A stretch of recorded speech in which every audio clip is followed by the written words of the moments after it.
Einstein the genius man. मरने के बाद इनके दिमाग को निकाल लिया गया और 20 साल तक एक ही जार में रखा। क्यों? मरते वक्त आइंस्टीन ने एक नर्स को कुछ ऐसा बताया जिससे दुनिया बदल सकती थी। क्या थी वो बात? आइंस्टीन चाहते तो और भी साल जी सकते थे, लेकिन उन्होंने मौत को चुना। क्यों? और आइंस्टीन इतने जीनियस थे कि इनका लिखा हुआ एक पत्र 20 करोड़ 38 लाख रुपए में बिका। ऐसा क्या था उस पत्र में? सब जानेंगे, लेकिन वो बातें जरूर जानेंगे किन बातों ने उन्हें महान बनाया। आइंस्टीन का जन्म मार्च 14, 1879 को जर्मनी में हुआ। जब ये पैदा हुए थे तो इनका सर काफी बड़ा था और डॉक्टर ने इन्हें मानसिक विकलांग तक कह दिया था और कई साल तक ये बोल नहीं पाए। लेकिन एक दिन जब वो अपने पेरेंट के साथ डिनर कर रहे थे तो उन्होंने बोला, the soup is too hot. Soup बहुत गर्म है। ये पहले वर्ड्स थे जो आइंस्टीन ने बोले, लेकिन कुछ लोग कहते हैं कि उन्होंने पहला वर्ड्स मिल्च बोला था, जिसका मतलब होता है मिल्क। लेकिन बता दूं, ये दोनों ही बातों का कोई पक्का रिकॉर्ड नहीं है। बड़े हुए तो उन्हें स्कूल भेजा जाने लगा, जहां टीचर्स ने पाया कि वे अपना काम समय पर नहीं करते और जो भी उनसे पूछा जाता है उसका जवाब बिल्कुल अलग देते हैं। इसलिए एक मैथ टीचर ने उन्हें लेजी डॉग बोला। लेकिन आपको बता दूं, सबसे ज्यादा रुचि अगर किसी सब्जेक्ट में उन्हें थी तो वो मैथ ही थी। तो फिर बात उठती है कि मैथ में इंटरेस्ट था तो फिर साइंस में इंटरेस्ट कैसे आया? तो एक दिन उनके पिता ने, जब वो 5 साल के थे, तो उनको कंपास ला कर दिया और वो सिर्फ यही सोचने लगे कि कौन सी ताकत है जो इस कंपास की निडल को स्ट्रेट रखती है। और यहीं से उनका साइंस में दिमाग चलना शुरू हुआ। आइंस्टीन की याददाश्त बहुत कमजोर थी। वो किसी भी नाम को याद नहीं रखते थे और ना ही उनका फोन नंबर। एक दिन जब किसी पत्रकार ने उनका फोन नंबर मांगा तब वो एक डायरी में खोजते नजर आए। तब उस व्यक्ति ने पूछा, आपको अपना फोन नंबर याद नहीं है? तो आइंस्टीन ने कहा, उन चीजों को याद रखने का क्या फायदा जो कहीं लिखी हुई मिल जाती है। और याददाश्त से जुड़ा उनका एक किस्सा बहुत फेमस है। एक बार वो ट्रेन में सफर कर रहे थे, तभी वहां पर टीटी आता है और उनसे टिकट मांगता है। तो आइंस्टीन को वो टिकट याद नहीं था कि कहाँ रखा, इसलिए वो उसे कभी अपने बैग में ढूंढते थे तो कभी अपनी पॉकेट्स में। तब टीटी ने बोला कि मैं आपको जानता हूँ, आपने पक्का अपना टिकट लिया होगा, आप उसे ढूंढने की कोशिश ना कीजिए। कोई बात नहीं। टीटी आगे चल दिया, लेकिन जैसे ही टीटी आगे चला वो फिर इधर उधर अपनी सीट के नीचे उस टिकट को ढूंढते नजर आए। टीटी वापस लौटा। उन्होंने कहा कि आप चिंतित ना होइए, आपको टिकट दिखाने की कोई जरूरत नहीं है। तब आइंस्टीन ने कहा कि ये बात तो ठीक है, लेकिन अगर मुझे टिकट नहीं मिलेगा तो मुझे कैसे पता चलेगा कि मैं कहाँ जा रहा हूँ? आइंस्टीन डेली 10 घंटा सोते थे क्योंकि वो पूरे फोकस के साथ अपने काम को करना पसंद करते थे। तभी ईयर आता है 1905, जब उनकी उम्र थी 26 साल और उन्होंने फोटो इलेक्ट्रिक इफेक्ट दिया।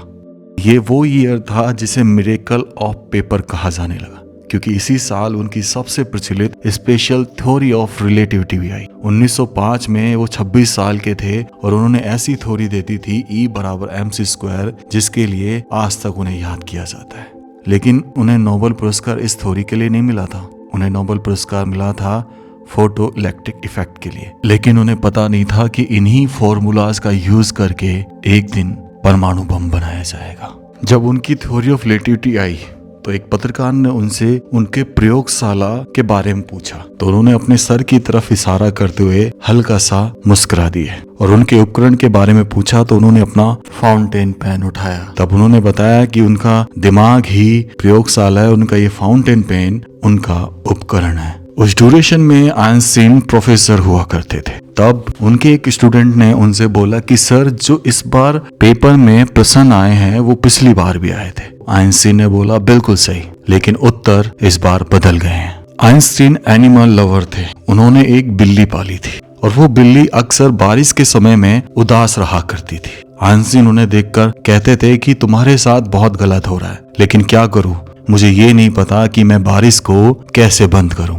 इतने बड़े साइंटिस्ट बनने के बाद भी आइंस्टीन को कभी भी कार चलाना नहीं आया। उन्हें समुद्री यात्रा करना बेहद पसंद था, लेकिन उन्हें कभी तैरना नहीं आता था। आपने अक्सर आइंस्टीन की फोटोज में ये सिगार देखी होगी। उन्हें सिगार पीने का बहुत शौक था। वो इस चीज से इतना प्यार करते थे कि एक बार समुद्री यात्रा करने के दौरान वो बोट से नीचे गिर गए, लेकिन उन्होंने अपनी सिगार को कुछ नहीं होने दिया। आपके फेवरेट साइंटिस्ट कौन थे?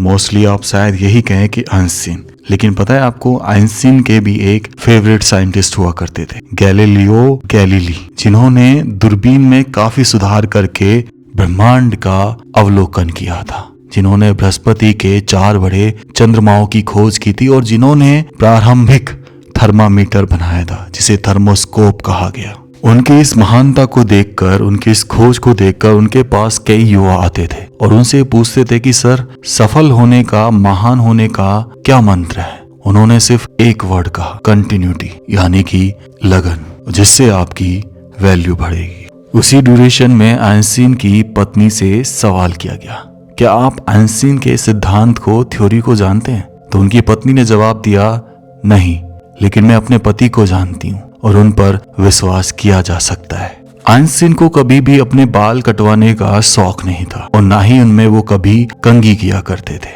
इसलिए आज जो इनकी हेयर स्टाइल कॉपी करता है उसे जीनियस हेयर स्टाइल कहा जाता है। और 14 मार्च उनके बॉर्न डे को आज भी जीनियस डे के रूप में मनाया जाता है। आइंस्टीन इतने बड़े साइंटिस्ट होने के बाद भी काफी साधारण कपड़े पहनते थे और जुर्राब तो वो कतई नहीं पहनते थे। इसके पीछे एक बहुत बड़ा कारण था, उनकी बचपन में उंगलियां इतनी बड़ी थी कि जुर्राब अक्सर उनसे फट जाया करती थी, इसलिए वो जुर्राब से इरिटेट होने लग गए थे और उन्होंने जुर्राब का त्याग कर दिया। आइंस्टीन से पूछा गया कि सर, तीसरा विश्व युद्ध अगर लड़ा गया तो किससे लड़ा जाएगा?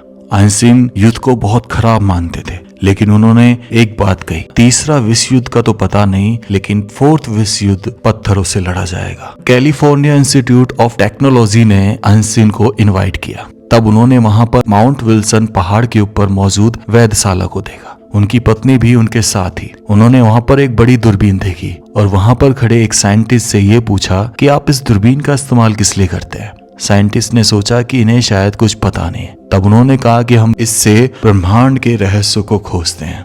तब पत्नी ने हंसते हुए जवाब दिया, कहा, पता नहीं कैसे पर मेरे पति तो मिली चिट्ठियों के पन्ने पर ही ये चीजें खोज लेते हैं। जब वहां गए, काफी लोग उनसे ऑटोग्राफ मांगते हैं और उनकी स्पीच का इंतजार करते हैं। उनका ऑटोग्राफ वो $5 में दिया करते थे और जब वो कहीं स्पीच देते थे तो $1000 लिया करते थे और इनसे मिली सारी संपत्ति को, धन को वो डोनेट किया करते थे।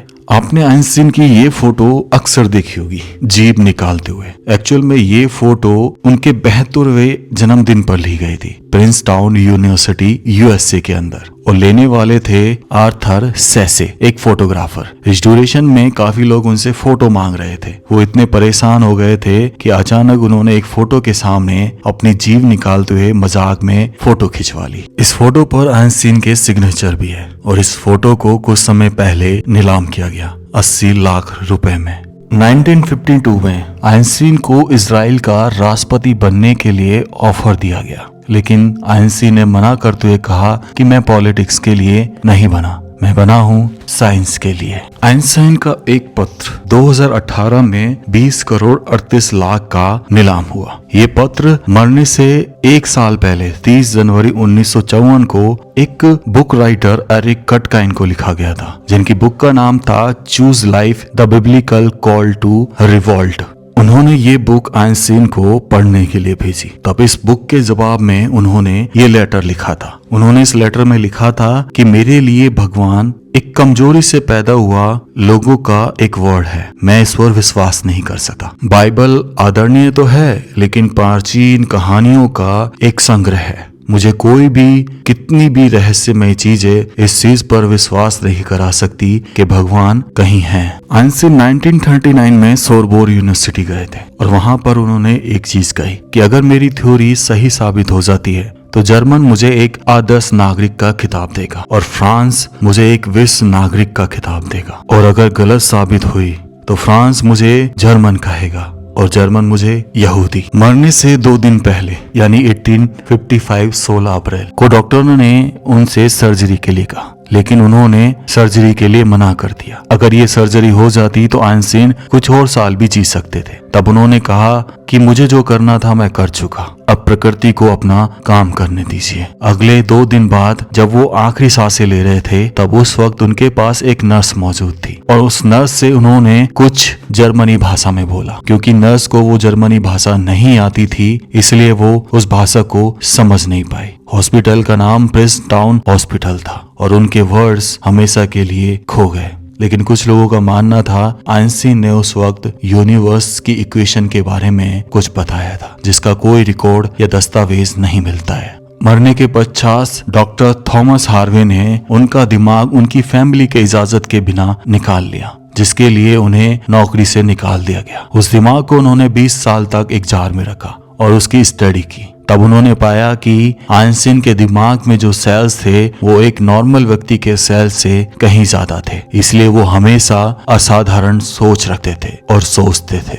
1999 में सदी की सबसे बड़ी मैगजीन टाइम्स मैगजीन ने पर्सन ऑफ द सेंचुरी यानी 20वीं सदी का सबसे महान आदमी का खिताब आइंस्टीन को दिया। लेकिन एक सबसे बड़ी बात जो शायद आपको हिला के रख दे, गैलीलियो गैली जिनकी मृत्यु 8 जनवरी 1642 को हुई, उसके ठीक 1 साल बाद सबसे महान वैज्ञानिक आइजैक न्यूटन का जन्म हुआ। वहीं जब जेम्स मैक्सवेल की डेथ हुई 1879 में, उसी ईयर आइंस्टीन का जन्म हुआ 14 मार्च 1879 को।